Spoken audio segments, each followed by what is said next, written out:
Hello friends, welcome to college world. আশা করি সবাই ভালো আছেন। ছোট্ট একটি ভিডিও আজকে আপনাদের সাথে শেয়ার করছি। আশা করছি শুরু থেকে শেষ পর্যন্ত দেখবেন।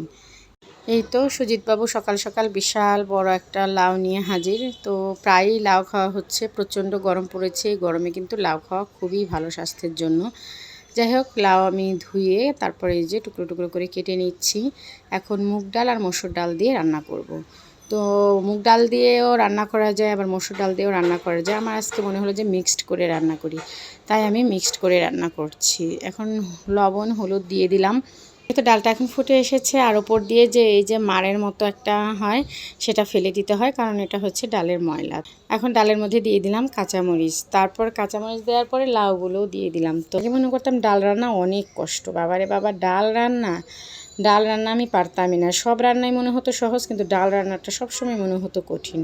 তো আমি সুজিতকে যখন বলতাম, ও বলতো ডাল রান্নাই তো সবচেয়ে সহজ। আচ্ছা, যাই হোক, সময় আসলে সব কিছুই শিখিয়ে দেয়। তো এখন ডাল কতভাবে রান্না করা যায়, কিভাবে রান্না করা যায়, সবভাবেই রান্না করতে পারি এবং নতুন নতুন এক্সপেরিমেন্টও করতে পারি, যে এটা দিয়ে এটা করলে কি হবে। এখন ফোড়ন দিয়ে দিলাম সরিষার তেল, খাঁটি সরিষার তেল। সরিষার তেলের মধ্যে দিয়ে দিলাম 4-5টা শুকনা মরিচ, তারপরের মধ্যে তেজপাতা দিয়ে দিলাম, পাঁচফোড়ন দিয়ে দিলাম, দিয়ে ভালো করে ভেজে তারপরে দিয়ে দিব আদা। থেতো করে নিয়েছি আর কি আদাটা। তো আদাটা দিয়ে দিলাম। এখন ডালটা ঢেলে দেবো এর মধ্যে। যে কোনো ফোড়নের ডাল রান্না করতে গেলে আমার শাশুড়ি মার কথা মনে পড়ে।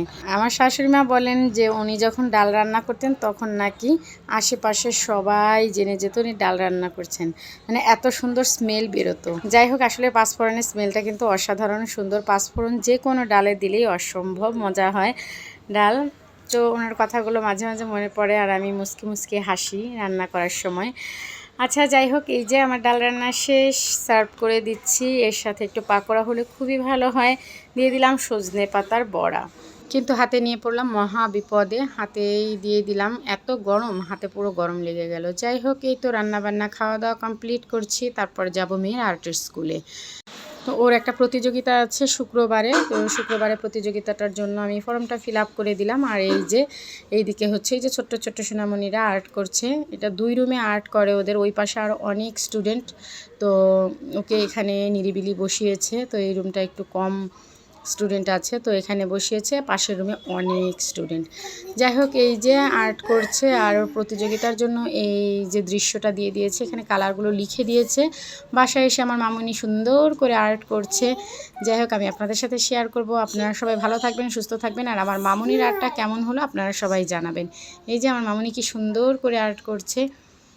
তো এই তো কমপ্লিট করে ফেলেছে, এখন শুধু বর্ডার দিচ্ছে। ভালো থাকবেন, বাই বাই, টাটা।